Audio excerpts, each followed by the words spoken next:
Olá, meu nome é Marcos Peters. É uma satisfação estar aqui participando do Congresso Pensar Contábil. Agradeço aí aos organizadores, né, na pessoa do coordenador, o professor Nazareno Habib Bichara, né? O nome dele, né, Habib. Habib em português, a tradução seria querido, né? Então, ao querido professor, agradeço aí o convite. Nosso tema é sobre report, né? Nós vamos estar falando então sobre report e controladoria, né? Processos, controles.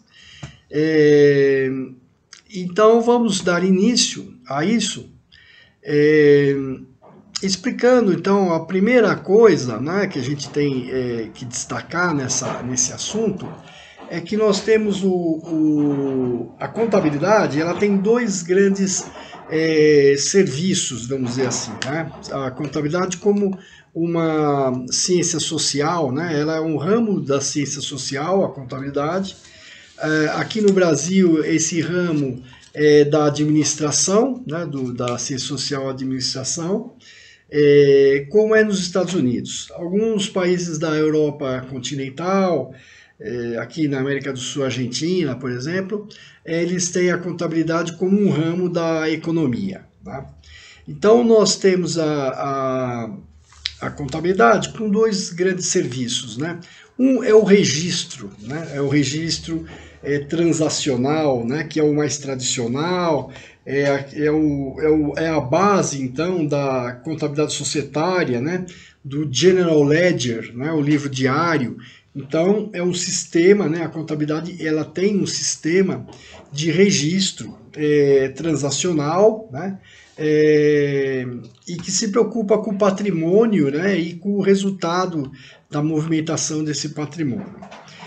O outro grande aspecto da contabilidade, serviço que a contabilidade tem, podemos dizer assim, é o relatório, o report, né? É o uso dos relatórios que saem dessa base de dados de registro. Então, são duas grandes. É um processo, né, em que nós temos o registro e o report.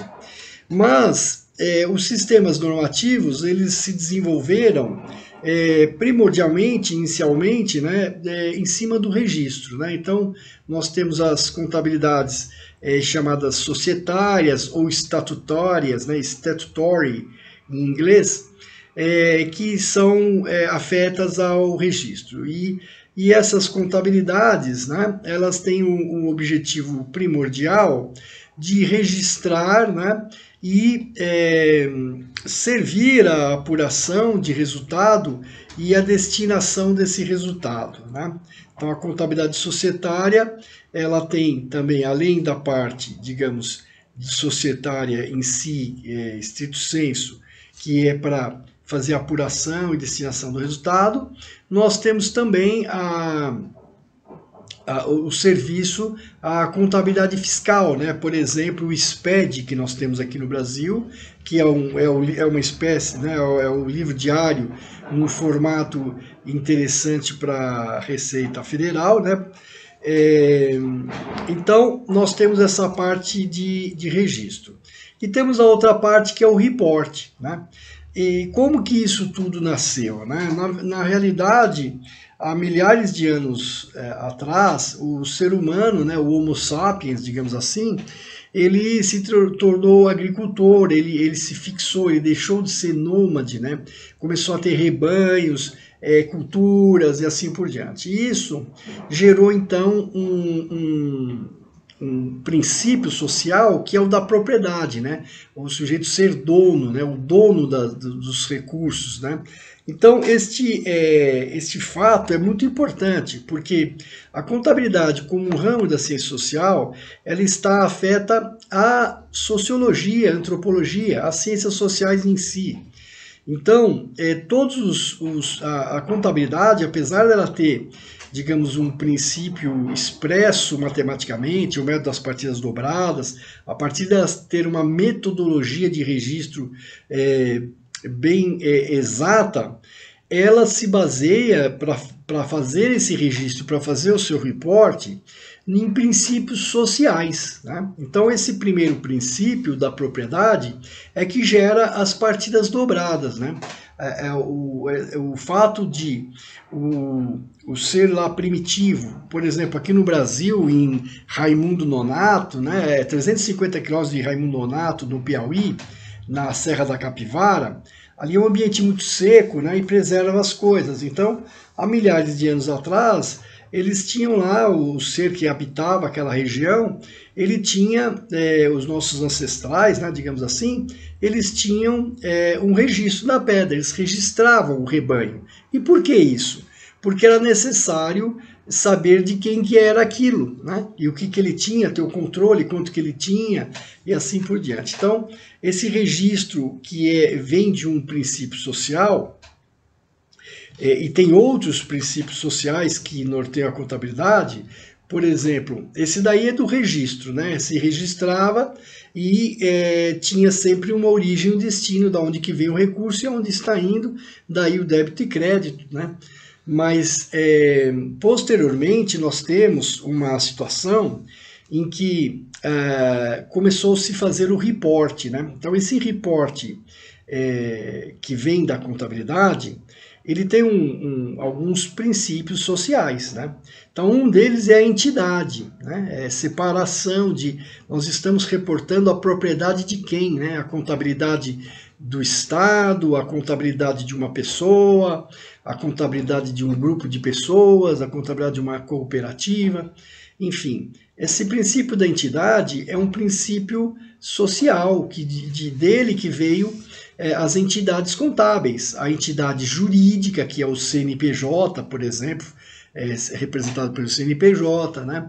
A entidade do segmento de negócio, a entidade do centro de custo, né? A entidade consolidada. Então, essas entidades são conceitos sociais, né? Que a contabilidade se serve para atender seus objetivos, né? Que é registro e reporte, né? Então, a contabilidade tem esses dois digamos, momentos processuais em que há o registro, a formação de uma base de dados e depois o reporte. E aí é que o IFRS se atém, né? O IFRS é um sistema normativo de reporte, né? International Financial Report Standard. Então, é um padrão de reporte financeiro. O IFRS não se ocupa do registro contábil, né? O parecer de auditoria, o relatório de auditoria, né, ele menciona as demonstrações financeiras, né, e não menciona o registro contábil. Na Europa, a contabilidade societária, a chamada estatutária, né, contabilidade estatutária, quando objeto de auditoria, então o auditor coloca lá accounting records, né, os registros contábeis, né, estão de acordo com a lei, etc. Isso no ambiente europeu. No ambiente brasileiro, nós temos um modelo americano em que o revisor, né, o auditor independente, o auditor externo, ele se pronuncia sobre o relatório, né, sobre as demonstrações financeiras, sobre o reporte financeiro. Muito bem, então esse relatório ele é muito importante porque tem uma situação em que o IFRS não se ocupa da demonstração individual e da demonstração societária. O IFRS ele tem como o responsável por confeccionar, né, elaborar, publicar, enfim, as demonstrações financeiras é o administrador, né? E aí nós vamos desenvolver um pouco o que seria esse administrador. Mas o importante esse reporte é consolidado. Por que é consolidado? Por que o IFRS não se ocupa, não é tão preocupado com as demonstrações individuais? Ele não se ocupa de maneira nenhuma com a contabilização no sentido do registro. Isso aí o IFRS não se ocupa, ele se ocupa da demonstração financeira. E da demonstração financeira especial, que é o consolidado. E isso vem do ambiente corporativo, um ambiente de negócio, um ambiente de investimento, né? Então, isso é necessário, essa explicação, para a gente entender a movimentação dos relatórios, dos reportes, por que os reportes evoluem de um jeito ou de outro, e por que essas normas IFRS, que são normas de reporte, evoluem em determinada direção. Bom, o investidor, então, ele é representado por fundos, né? São fundos que agregam recursos e alocam, investem nas empresas, né? Seja através de instrumentos de dívida, né? Contratos de dívida, debêntures, enfim, em que ele empresta, e nessa situação o investidor, esse fundo de investimento, está preocupado com o fluxo de caixa desse contrato, não da empresa, não que a empresa esteja bem ou mal economicamente, mas que a empresa consiga ser adimplente naquele contrato que ele foi investido, que ele emprestou o dinheiro. Já quando o fundo de investimento, ao invés de emprestar, ele entra como sócio, entra como acionista, né? Então ele entra com risco, um equity, um fundo de equity, né? Então ele já está interessado em saber o valor daquele negócio, fazer o valuation, projetar resultados, ver as perspectivas para projetar os resultados daquela companhia. E aí ele não vai começar a investir em uma série de empresas, ele vai investir numa holding setorial. Ele vai pegar uma companhia que ele acha que seja promissora, que dê rentabilidade, que gere algum fluxo de caixa ou como dividendos ou como valorização em si, um negócio, e que ele confie no corpo gerencial e empresarial da entidade. Então, no caso, ele vai investir, por exemplo, o Facebook. O Facebook é uma holding setorial. O Facebook, além do, digamos, o aplicativo, a rede social Facebook, ele tem outros negócios, né? O WhatsApp, Instagram, enfim. E assim por diante. As grandes corporações, elas são holdings que investem numa série de negócios naquela área, né? Então, esse investidor, ele não está preocupado com uma companhia ou outra desse grupo, ele está preocupado com o resultado consolidado. Daí que a importância do resultado consolidado, né? O resultado consolidado, ele é muito importante para se avaliar a empresa, né? Então, o resultado, o patrimônio, o ativo. Então, as demonstrações financeiras consolidadas, elas obedecem a essa lógica dos investidores, né? E esses investidores, então, eles estão alocados como? Numa assembleia, eles comparecem à assembleia, votam e nomeiam, né? Elegem o conselho de administração, que por sua vez vai recrutar, selecionar, recrutar, etc., e nomear, né, contratar a diretoria, que vai efetivamente gerenciar a empresa e vai elaborar as demonstrações financeiras de acordo com as normas que o IFRS apregou. E nas próprias normas ele reconhece que quem é o responsável é o administrador, né? E daí é que vem uma coisa muito importante, porque a ideia das normas do IFRS é que o report ele seja feito o mais adequado à realidade empresarial da entidade. Então, se você tem uma norma que começa a divulgar, né, gerar uma demonstração financeira muito longe da realidade que a empresa é gerenciada, isso começa a ser um problema. Então, por exemplo, o leasing, né, o aluguel. O aluguel ele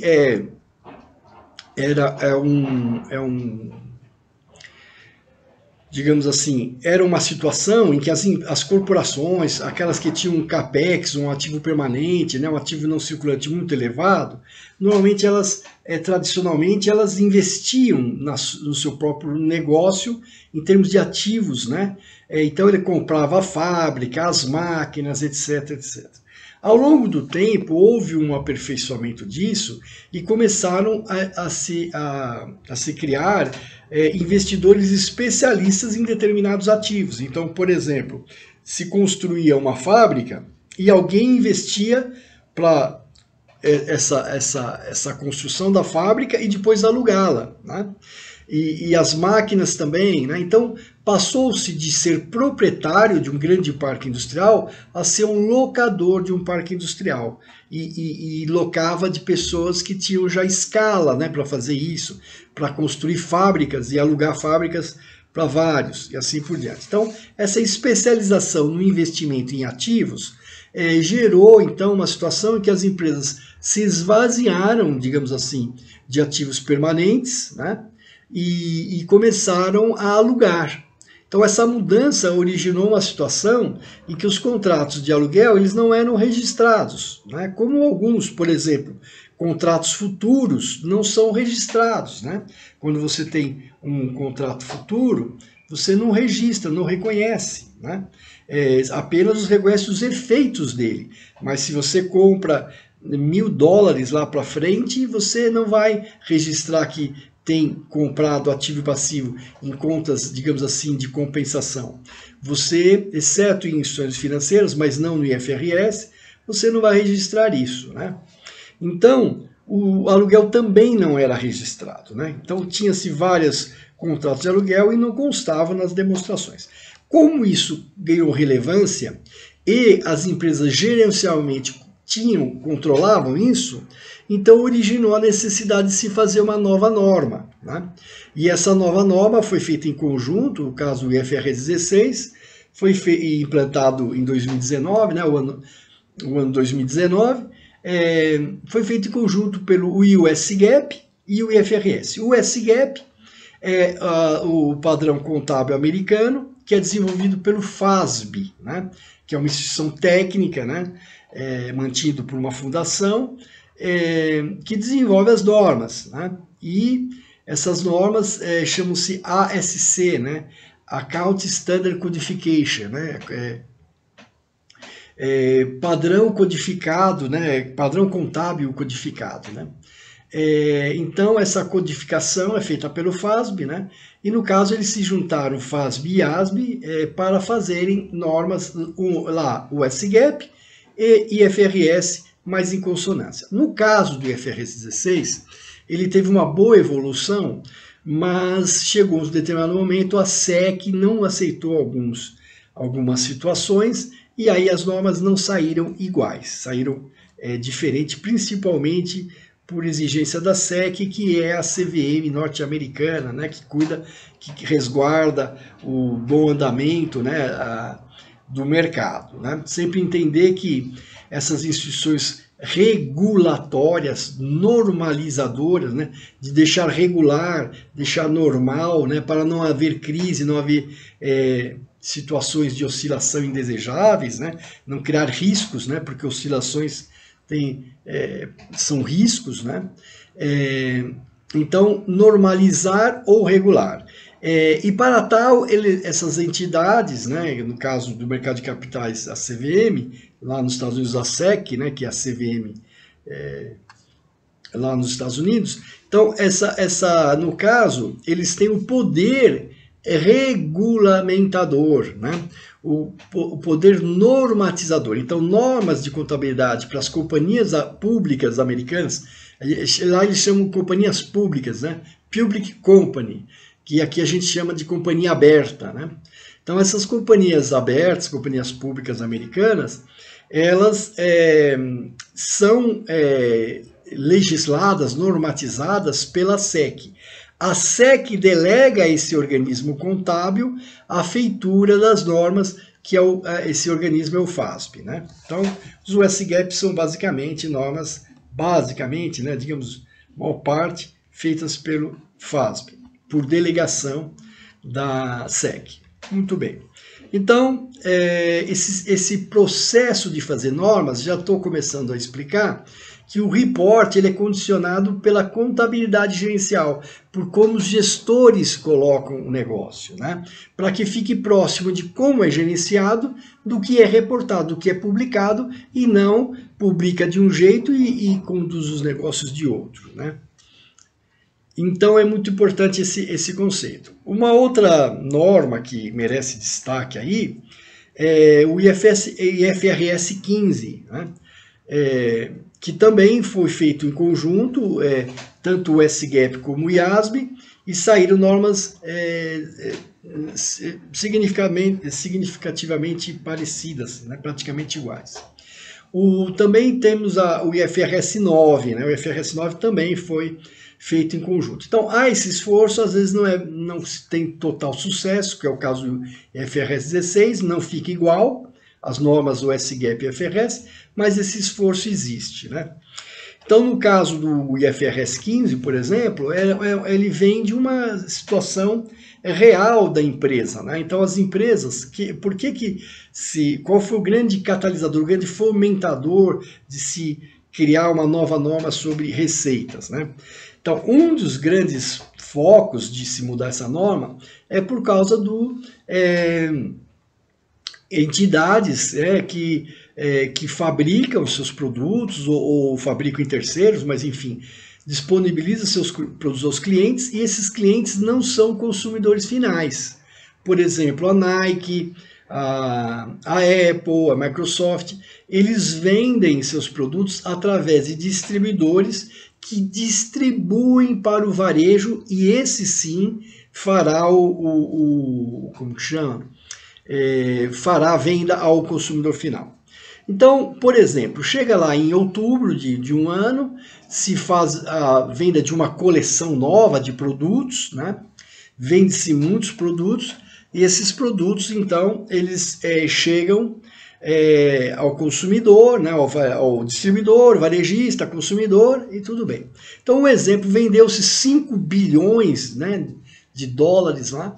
Quando chega depois de um determinado tempo, então lançou em outubro, novembro, dezembro, quando chega em fevereiro, o varejo relata que houve um encalhe, digamos assim, de alguns produtos. Então, determinada cor de produto, determinado modelo, não vendeu, não foi satisfatório, e os estoques estão ali, e isso é um problema que precisa ser resolvido, porque quem é o fabricante, né, o detentor da marca, ele precisa cuidar do seu, ele não pode dizer, ele tem que ver se autoriza ou não liquidação, esse tipo de coisa. Então, há um gasto, então, depois que já se lançou e que houve encalhe, etc., para girar esse estoque aí que teve problema. Ou recolher esse estoque, ou dar um desconto, ou dar um voucher, ou dar uma premiação aos vendedores. De alguma maneira vai ser um gasto. Então imaginemos, tivemos a receita em outubro e vamos ter em fevereiro uma ação que vai ter um gasto. Bom, essas empresas já colocavam no orçamento isso. Elas sabiam que sempre vai ter um encalhe, um problema. Né? Então, quando lança o produto, já se estimava. Então, um exemplo, 5% vai ser problema, nós vamos ter que gastar para resolver. Então, de 5 bilhões, digamos assim, 250 milhões, nós vamos ter problema. Vamos pôr aqui como... Só que esse gasto seria para fevereiro do ano que vem. Né? Então, a empresa já registrava isso, ela já reconhecia que tinha esse gasto. Não é que era surpresa, alguma coisa assim. E os auditores iam vendo isso, o administrador começava a provisionar gerencialmente, porque falava, olha, esses 5 bilhões aqui que teve de receita vai ter problema. Então eu não vou pagar bônus, não vou pagar tudo aqui com eles, nós vamos fazer uma provisão, nós vamos tirar essa verba que nós vamos pagar o ano que vem, mas que é dessa receita aqui. Muito bem, então isso nasceu, reforçou o conceito de obrigação de performance. Né? Obrigação de performance. Então vejam que esse reporte está sendo afetado por uma ação do conselho de administração, da diretoria, ali na gestão dos negócios. Né? E a controladoria ali é que vai ajudar a fazer esse reporte gerencial, e o auditor enxerga isso, tem acesso a isso. E ele fala, puxa, então eu acho que estão fazendo de um jeito aí, criando provisões, e estão reportando sem provisão. Né? Então aí não foi só esse motivo, mas esse foi um motivo forte para se criar a obrigação de performance na metodologia do IFRS 15, né, o nosso CPC 47, né, lembrando que o CPC são as normas do IFRS, né, que esses pronunciamentos são convertidos em português chamados de CPC, que na verdade são os pronunciamentos, né, as orientações e as interpretações do Comitê de Pronunciamentos Contábeis, o CPC, que é um organismo do Conselho Federal de Contabilidade que tem autoridade desde 2010 para impor as normas a todas as empresas e profissionais, né? Então essas normas são mandatórias desse comitê que todo mundo chama, né, corriqueiramente, como se fala IFRS para a norma, se fala o CPC aqui no Brasil, né? Então o CPC 47 da Receita recebeu então essa metodologia de 5 passos, né? São 5 etapas para reconhecer a receita, e dentro desses 5 passos tem a precificação, como precificar, como valorar a receita, qual é o valor dessa receita, né? E aí essa precificação, dentro dela tem digamos assim, a contraparte que você recebe do seu cliente, mais as reduções do que a gente chama de obrigação de performance, né? A principal obrigação de performance é entregar o produto ou serviço contratado, o produto ou serviço prometido, né? Mas além disso tem essas outras coisas, né, que são inerentes, devoluções, garantias, né, trocas, enfim. Então esses gastos todos, que são obrigação de performance, entram dentro dessa metodologia no momento de fazer a precificação da receita. Muito bem, vimos então aqui que o report ele é condicionado por normas que são afetadas diretamente pela maneira como se faz contabilidade gerencial, como os gestores, como os administradores conduzem a análise de seus negócios, né? E aí, dentro da razoabilidade técnica, do rigor técnico, se faz normas para deixar isso próximo, né? O IFRS 9 foi a mesma situação. Então, esse report, ele é muito interessante a gente saber que ele é afetado, além disso, ele é condicionado, né? Como nós já falamos, por pressupostos sociais da sociedade. A contabilidade é uma ciência social, não é uma ciência, digamos, física, né? Não é a lei da gravidade, a lei da relatividade, mas sim pressupostos sociais, né? São princípios da sociedade que condicionam o fazer contábil. Então, dentro desse escopo, nós temos, é muito comentado, é muito sabido, é um senso comum, né? É um conhecimento comum, a Revolução Francesa, né? No século XVIII, né? Que gerou uma série de conceitos políticos que temos hoje em dia, né? Por exemplo, a direita, a esquerda, isso são conceitos que vieram dessa época aí, né? Um século antes da Revolução Francesa, teve uma outra revolução que condicionou muito de como nós fazemos negócio, como nós fazemos report, como que nós trabalhamos na parte econômica financeira, como se estrutura os negócios, né? Essa revolução se deu na Inglaterra, chamada Revolução Gloriosa, né? A Revolução Gloriosa é uma revolução que trouxe alguns pontos, né? Diminuiu o absolutismo, né, real, o rei foi decapitado, o rei Carlos, né, e se colocou uma série de situações que foram transportadas para o governo, a governança empresarial, né, que as empresas começaram posteriormente a copiar. Mas primeiro foi uma governança de Estado, né, um sistema de governo.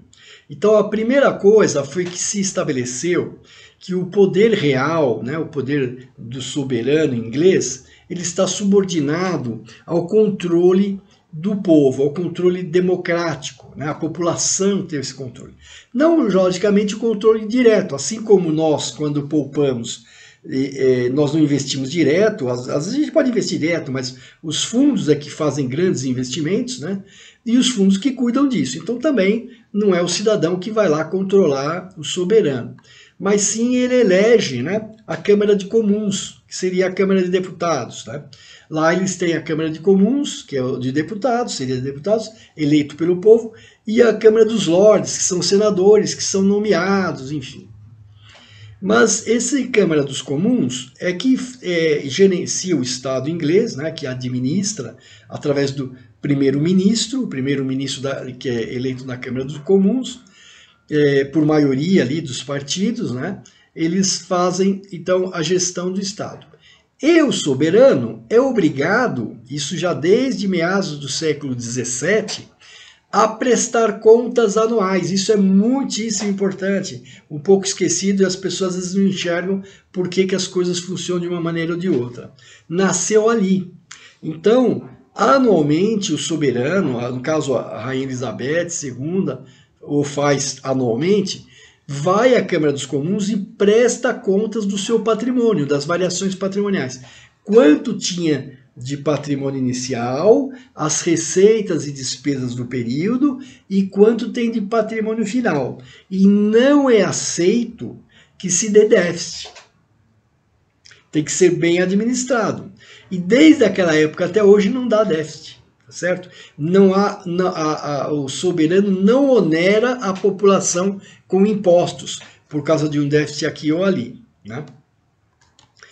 E o técnico, que já desde essa época existe, chama-se comptroller. Atenção para isso. O comptroller é uma função do Estado, né, que trabalha no Estado inglês, que faz essa fidúcia, essa parte técnica.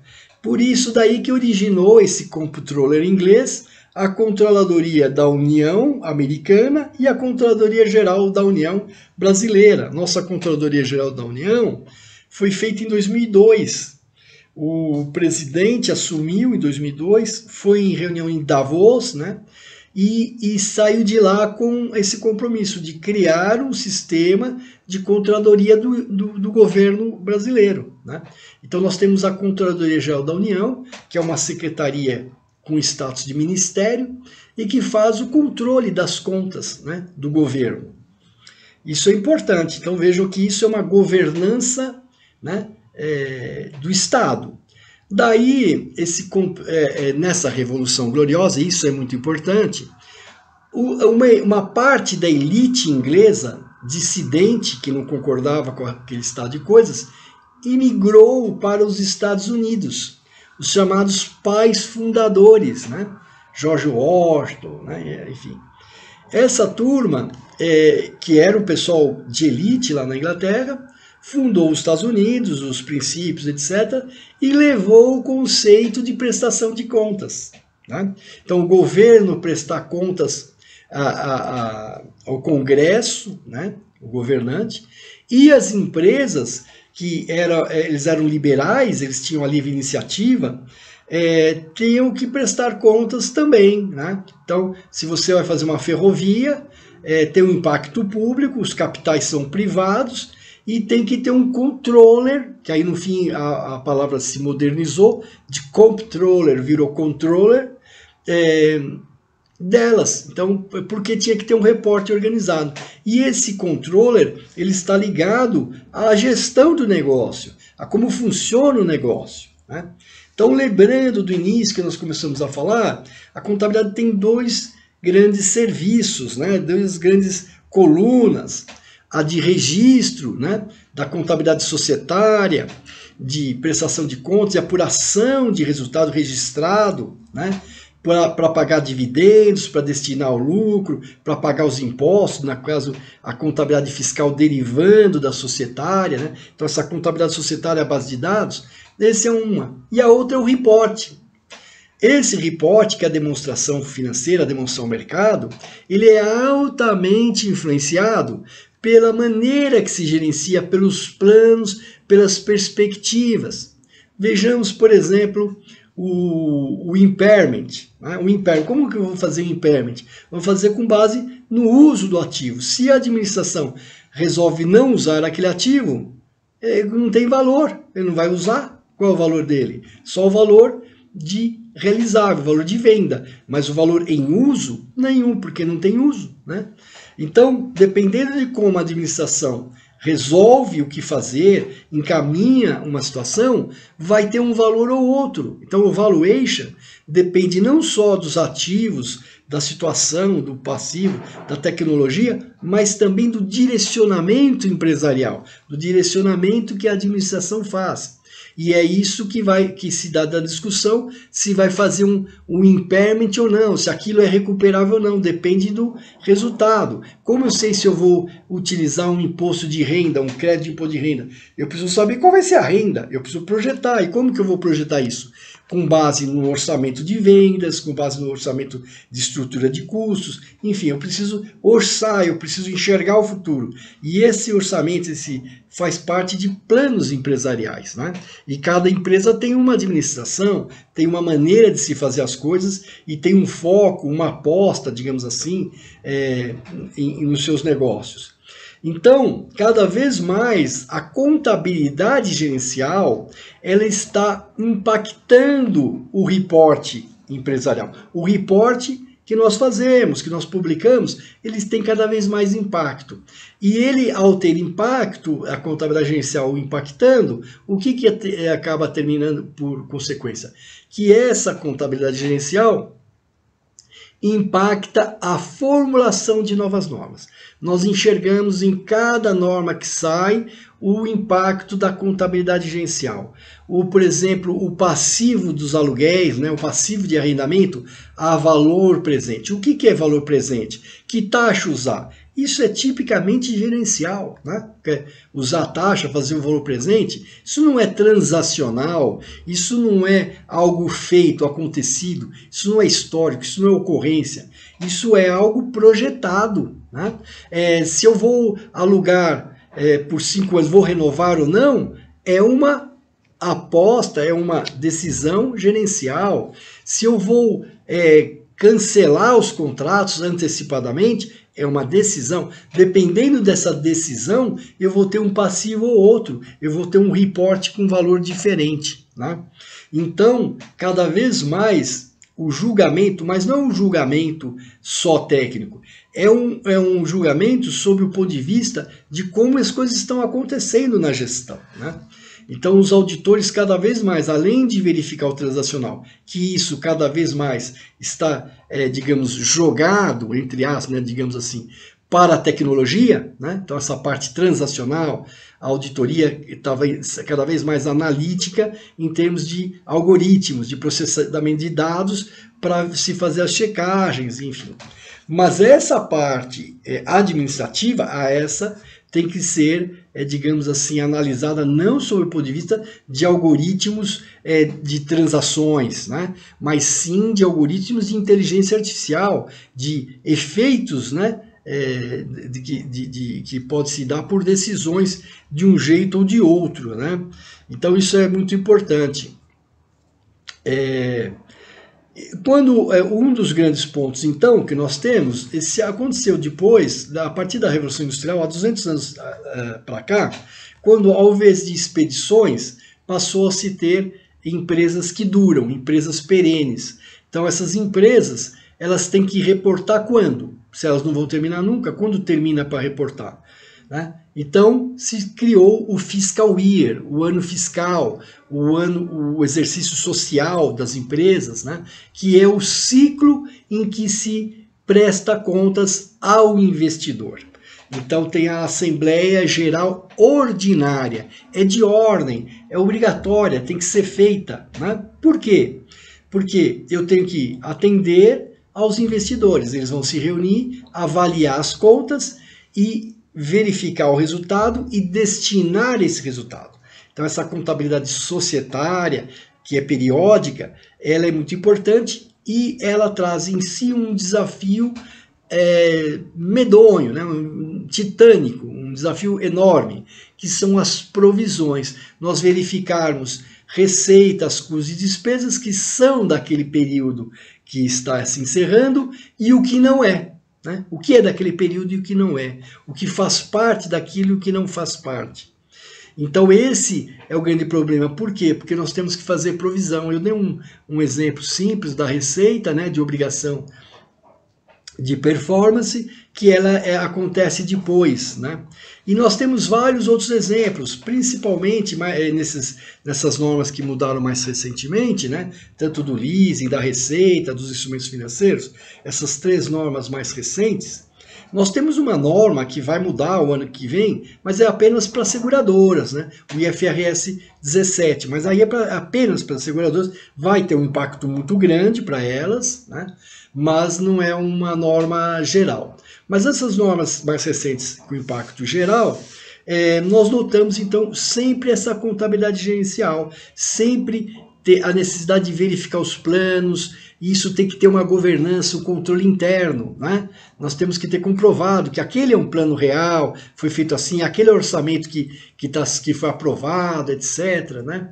Então, essas normas cada vez mais são influenciadas. E aí um exemplo, quando nós temos uma receita e a propaganda é feita depois, quer dizer, como que eu tenho receita agora e vou ter propaganda depois? Sim, o mesmo caso, eu uso distribuidor, varejistas para distribuir, né, para vender o meu produto ao consumidor, e eu vendo para eles, eu falo assim, ó, eu estou lançando um produto, vocês comprem porque eu vou fazer uma propaganda daqui 2 meses, mas vocês compram, deixam abastecido, porque quando sair a mídia, os consumidores vão correndo comprar, e você tem que estar estocado, o seu vendedor familiarizado, a sua equipe familiarizada com o produto, treinada, etc.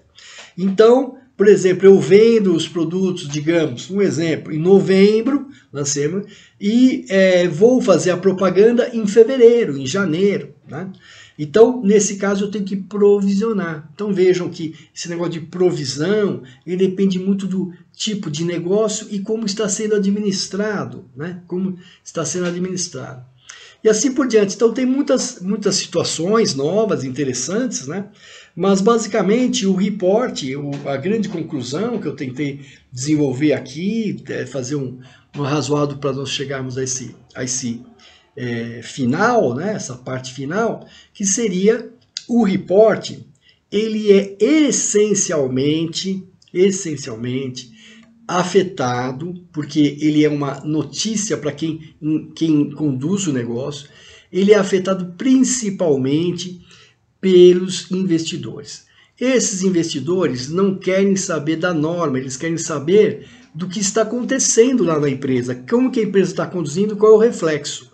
Então, cada vez mais se aproxima na norma, né, na norma de report, cada vez mais as provisões, enfim, os reconhecimentos de ativos, passivos, receita, resultados, cada vez se aproximando mais e mais da contabilidade gerencial, se aproximando da informação ao mercado. Ou seja, o conselho de administração, junto com a diretoria, né, revisado por uma auditoria exterior, uma auditoria externa, uma auditoria independente, mas reportando ao mercado aquilo que é fruto da ação deles, além do ambiente, além da situação ambiental, né? Então é isso. Então desejo a todos, nós estamos aí numa fase de desafios, né? Nesse ano de 2020, essa pandemia é muito desafiadora a todos, então eu desejo a todos muito sucesso, muita serenidade, principalmente muita saúde e paz interior, né? Paz interna, para que possam vencer esses tempos desafiadores e tudo passa, e nós possamos então voltar a uma situação mais satisfatória, menos opressora, né, do que essa que nós temos, em que a gente se vê tolhido de agir, de se movimentar por causa dessa situação de pandemia, né, criada. Mas todos vamos vencer esses desafios e vamos em frente. Muito obrigado pela atenção, um carinho imenso por ter sido convidado, uma honra muito grande. Torno a agradecer, né, o Pensar Contábil, esse congresso, essa iniciativa louvável, que eu apoio, como muitos professores apoiam, e agradecendo a pessoa do professor Habib, né, o querido, o convite para poder estar aqui com vocês. Muito obrigado, sucesso e saúde a todos.